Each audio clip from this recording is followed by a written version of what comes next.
Hello, beautiful people. I hope all is well. I hope all is well. Welcome back to another episode of The Single Season, hosted by me, Alison Wellington. I am so glad that you guys have decided to tune in because this is going to be super informative and hopefully might even save a life or two. So I do have an amazing guest. Her name is Shamir, and we are going to be talking about making sure that we are keeping safe in the dating process, in the dating pool, as well as when to introduce friends and family to a potential new boo. So Shamir, thank you so much for being a guest today. Thank you. Thank you for having me. I'm excited. Of course. So I know that we were talking before the show and you had some questions around staying safe in the dating pool. So can you tell us a little bit about why that's your concern?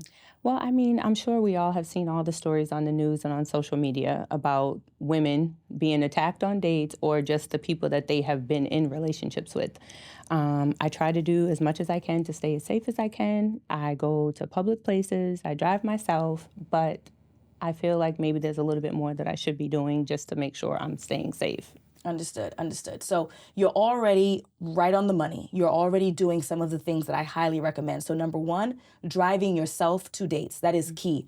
I highly recommend that should be the first 1, 2, 3 dates until you feel more confident about the person that you're dating, that you're getting to know.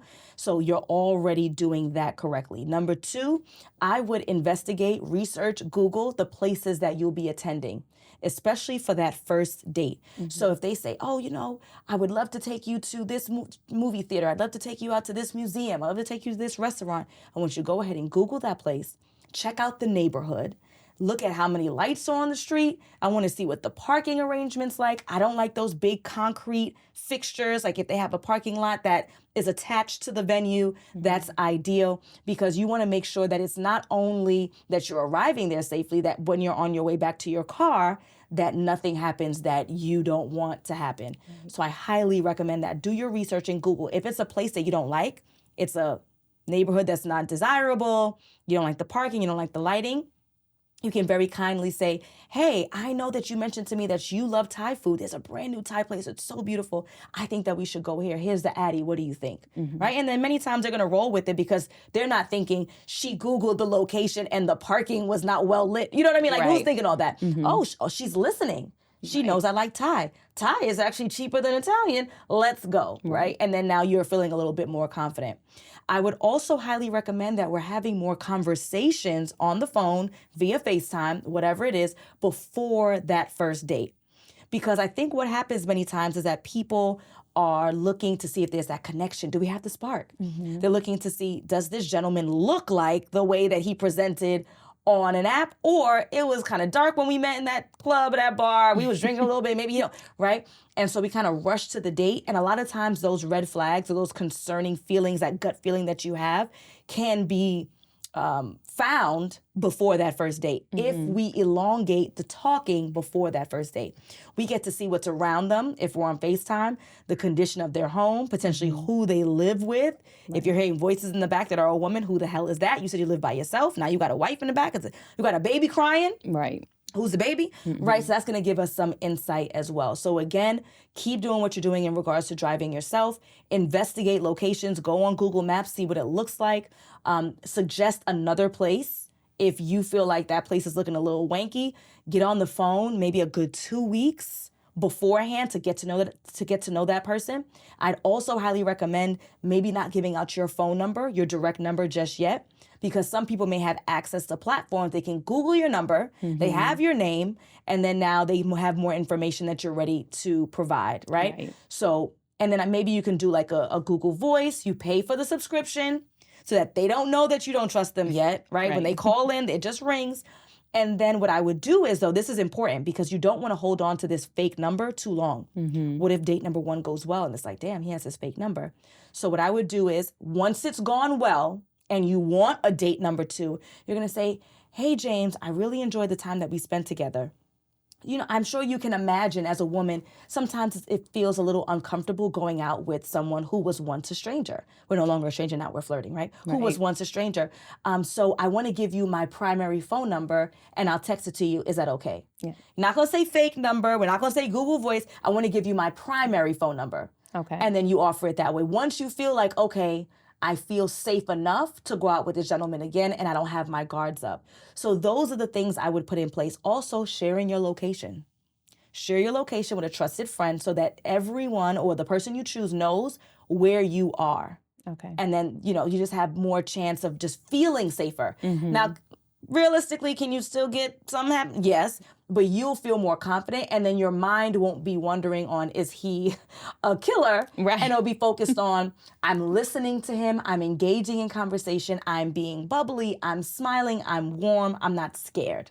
Because I can come across in your presentation. You don't want that to dampen your Right. dating experience with this gentleman. Right. Yeah? Yeah. Makes sense? I don't want to, you want to be on the date. You want to be yourself. You want to be laughing and giggling. You don't want to have to also, just look like a deer in headlights. Like, I'm not really sure if I'm conveying the right energy Yes. or, because sometimes it can get a little scary once you're on the date with them and then you start to see things and you're like, all right, it's About that time. it's that. Absolutely. And if you feel uncomfortable or unsafe, especially, I'm talking to my Southern girls now, you are not obligated to finish out that date. You are not obligated to finish out that date. Don't think that you have to stick it out. You have to sit through the meal. No, if there is something that's making you extremely uneasy, you need to get up, excuse yourself, I'm going to go powder my nose, and you run and haul ass to your car, Yeah. and you pull off. You are not obligated. Again, this would have to be something that's extreme. I'm not talking about, maybe he said something about politics that you didn't really like too much. Maybe he's a little more misogynistic than you would like. Okay, you can be kind. But I'm talking about if you really feel unsafe, haul ass. Yeah. Get out of there. You're not obligated to finish out a date with anybody. You don't owe them anything in that regard. Reasonable? Yes, Okay. reasonable. So I know you are also concerned about the introduction of family. When do you introduce someone to friends, which is usually like the lowest level, Right. family members, parents, your children, their children, and all that good stuff. Can you tell us a little bit about your background? Were you previously married, your children, so on and so forth? Yes, so I am divorced. I have 4 children, and they're in every single age group, 23, 14, 9, and 2. So it's very important to me that they don't have to meet everyone that I date because I don't want that to happen for them. I don't want to share that. I don't want to share my children unless it's someone that I know we're going to have we have the connection and there's longevity involved. So I'm concerned about that. And you just don't want to have any and everyone in your house. Yes. So, I'm concerned about that. Like, when is a good time? Because I find that I've been dating and some of these men, they want me to meet their family, their children, everybody right away, and I feel overwhelmed. I'm like, is it me? Am I being cold? Because I'm not ready. I think that we need more time together. We need to talk a little bit more, share a little bit more, because I don't want a bunch of different people knowing me, and I don't know if I'm staying in the picture. Absolutely. So how fast are these gentlemen, like the last guy, how fast was it from you connecting with him on the phone to the first date to introduction of children?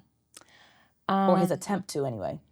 So I want to say we were talking on the phone for about 10 days or 2 weeks maybe, only because there was a little bit of distance between us. He lived about 90 minutes away from me, which I was a little leery about that too, but it worked. And his children were older than mine, so he was fine with it whenever I was going to be fine with it. And I was just like, I think, we should wait. I'm like, shouldn't we be dating? I say 3 to 6 months, but I'm getting different viewpoints. Some people are saying that's too long. The 3 months is too soon, anything before. So I'm kind of stuck trying to figure out what's too soon or, am I waiting too long? Because by 6 months, you kind of have a feel for someone and you have emotions for them. But what if they meet your children or you meet their children and they're like, oh, no, and you're like, oh, no. So now you got to worry about getting rid of the feelings you had because you built it up for 6 months. Absolutely. So I don't know. No, I mean, that's a legitimate concern. What you're saying is absolutely legitimate, and the timeline is crucial. So I'll say first for the gentlemen to kind of explain away their behavior. Just like your intro question was about safety, they don't have those concerns. They're not worried about walking through a parking lot late at night. They're not putting their keys through their fingers just in case they have to slash somebody's. They don't have those kinds of concerns. So the root of your concerns in regards to introduction to children is their safety, their emotional safety, and their physical safety. They don't have those concerns. right? They're not moms. Right. And they'll never be moms. So they're never going to have that experience. So that's why you'll get it where they're willing to introduce their children to you, because what you're going to do, they're not going to do anything to their kids. That's not their concern. So that's why they're so quick to do it. I don't want you to think that they are being irresponsible. It's just their perception. Their experience in life is that they're not in danger, especially from women. Okay? So they're not being unreasonable based on their own experience. Now let's talk about you and your experience. You are a woman. You have to care for yourself. You are a mother. By default, you are a nurturer. So you have to be more concerned. What is a reasonable timeline? So let's start with this. My recommendation is that your children should not be meeting your boyfriend. What does that mean? You cannot be introducing your children to a man that you have already committed to. It is too late. You have passed the time. Because exactly what you said. What if he meets the children and you can expect some level of awkwardness because maybe they wish that you stuck with dad. You wish that dad did differently. They are afraid that your attention will be divided. Whatever it is, they have legitimate concerns. So I'm not talking about awkwardness. I'm talking about oil and water. Right. Like they absolutely don't get along. And so if this is your man, it's safe to say that you are falling in love with this guy. And so are you ending things? Are you ignoring the children's concerns? That puts you in a very tight position that's unfair to you. Right. And also unfair to this guy. So a child or children should not be meeting your boyfriend. Okay? Your children should not be meeting a guy that you are dating casually either. Right.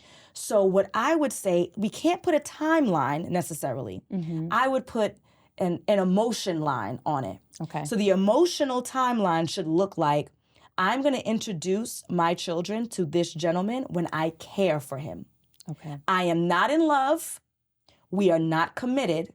But I care about him. I want what's best for him more than you would the average Joe that you see on the street. Okay. I want what's best for him. I see a future together, even though we have not solidified things just yet. So it's the step before when he says, hey, girl, stop playing when you want to get off those apps.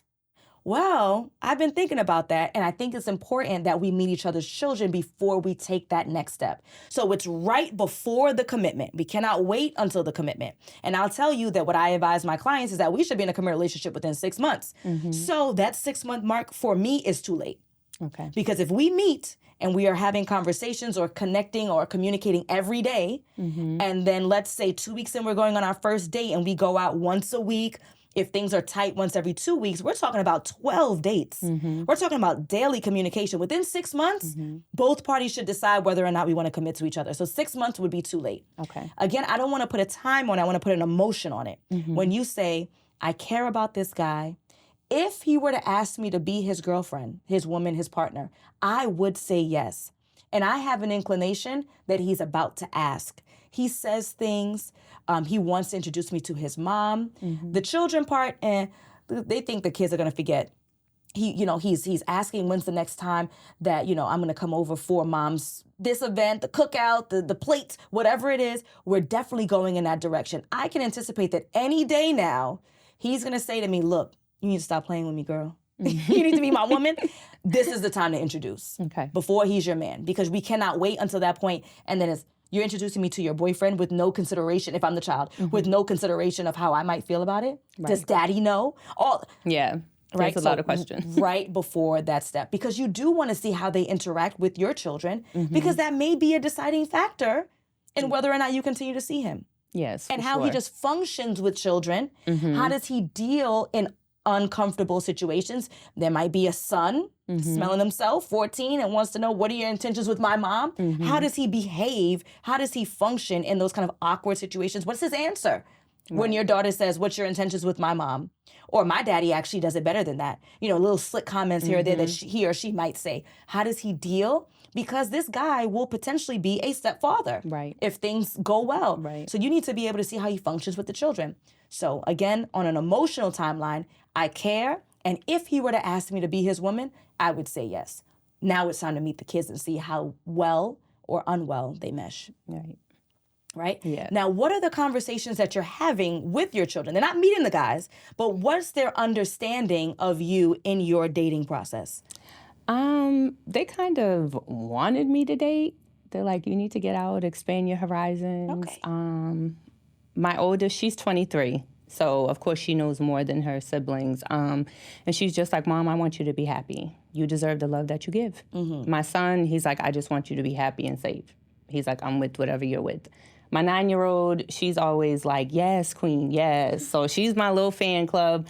My 2-year-old, she doesn't really know what's going on, but if she knows emotion, she knows happy, mad, angry. So if she sees me happy, she'll be like, Mom, you happy? I'm so happy. That's her answer. So, I mean, they're rooting for me. They want me to be happy. They do know that I prefer to be settled down, which is why I've, been married, had long-term relationships. So they're like, we just want you to be happy. And we, And what is the ex saying in regards to your dating process? Is he seeing someone? Is he supportive of it? Is he a hater? What's going on? He's a hater, but, I try to stay away from that topic. Once I let it be known and it's out there that that's what I'm doing, this is what you can expect. And as long as you're dating and whoever if you ever want us to meet and it's a respectful thing, then I think that that's what adults do. Yep. So that's my next piece of advice that you didn't ask for, that there is a clear understanding of the expectations before you start dating anyone seriously. So what does that look like? If he's someone who you can have a reasonable conversation, and I hope so, it's going to be, hey, we're both dating. Let's talk about what we think is a reasonable timeline for our children to be meeting the people that we're dating. When you establish that before the guy comes into your life, it's going to make things so much easier. Versus, well, it's only been 3 months and you're seeing this guy and we never just... So let's talk... I'm not dating anyone at all right now. Whether or not that's true, that's a different story. Hey, I'm not dating anyone right now. So I think this is a great opportunity for us to carve out what this looks like as we move forward in our life, because we both deserve love and da-da-da. So let's talk about what's ideal for you. What is a good timeline for you? What are your thoughts, right? Get that information now, because like you said, the hater, right, is going to be as soon as you're happy. Now it's, 6 months is too fast. 1 year is too fast. On October 17th, we discussed, right? So you tell me, what do you think is an appropriate timeline? Okay, well, I'm thinking such and such. Can we meet in the middle? Cool. All right, and then what do you think about us meeting someone that we're dating? Would you prefer if you meet him before the children? What does that look like for you? And when you position it like that, it's like as if he has choice, which he does, you would take it into consideration. We're going to take it into consideration because he does have a right, just like you have a right and a voice. So it's going to be, what's your vision? Empower them, make them feel good. What's your vision? Would you prefer that you meet the gentleman in the future, again, because you're not dating anyone. So in the future, would you prefer that you meet the gentleman first before the kids, same time? What does that look like? Would you like a phone call? Would you like a FaceTime? Because I recognize that these are your children too, and you have a right to have a say in. But it's true, right? I'm rolling my eyes, but it's the truth. Right. And then so, okay, so for me, what's your vision? Would you like me to be on the phone first? Would you like, right? And once you establish those things early on, it makes it so much easier to implement when you get to that point. True. So 6 months from now, when you are dating someone, it's going to be, okay, well, remember when we discussed such and such and such, right? So we're at that point. This is David. Would you like to hop on the phone with him just so you can feel more confident that this guy will potentially be around our children? So try to carve out whatever that agreement is. I'm going to try to carve it out. Well, we can have that conversation again. So it was already had? Yes. Okay. And but there was no timeline, no time frame, nothing put in place. It was kind of a sour conversation, to be honest. I just stepped away from it. Yeah. Bring it back now, because sour now is going to avoid confrontation later.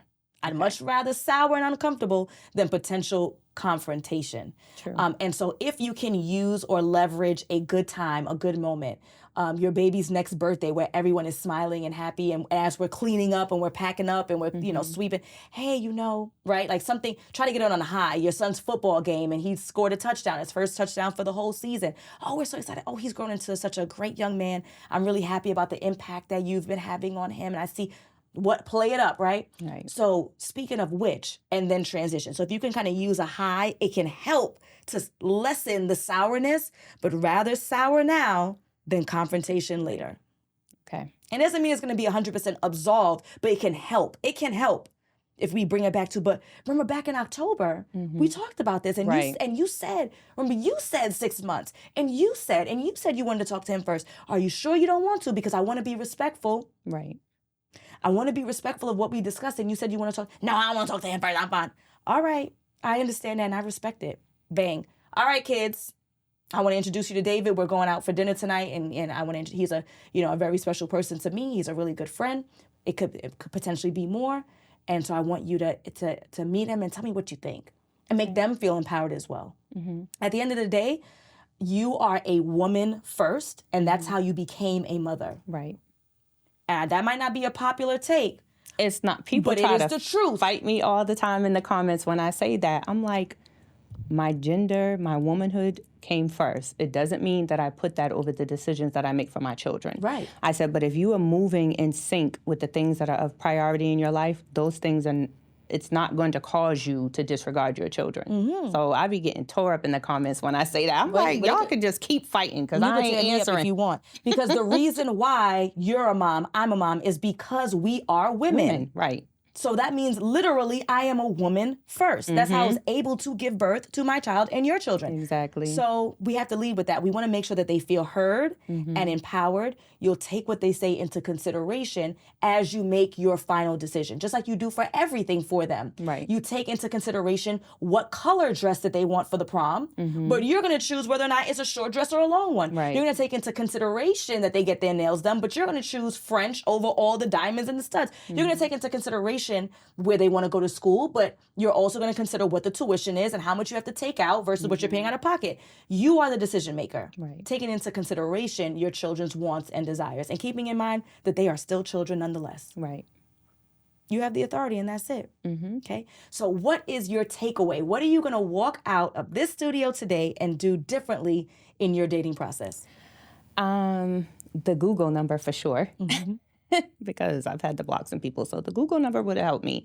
And I'm definitely going to pay more attention to the emotional timeline when it comes to introductions, instead of really being a stickler with it being like a set time. I'm going to do what feels good for myself and him and, and my children in between, and just have the proper conversations. I love that.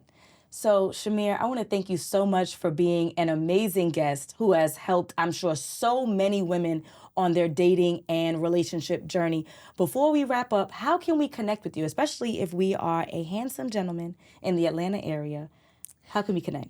My Instagram is queen_CJ, CEEJAY, and that's how you can connect with me. I read all my DMs. Thank you. Thank you so much for being a guest. I really appreciate you. And I'm sure that the audience did as well. So folks, I hope that you had your own takeaways in regards to keeping safe while you get through this dating process. Or if you're having children of your own and you're in this dating scene, you do have to be very particular. So I hope that this was helpful. Again, thank you for tuning in for another episode of The Single Season. Please make sure that you check the show notes for any free trainings or advice that I have to offer. But if you realize you need a little bit more than the free, then go ahead to alignwithallison.com so that you can book a consultation. Have a good one. Peace.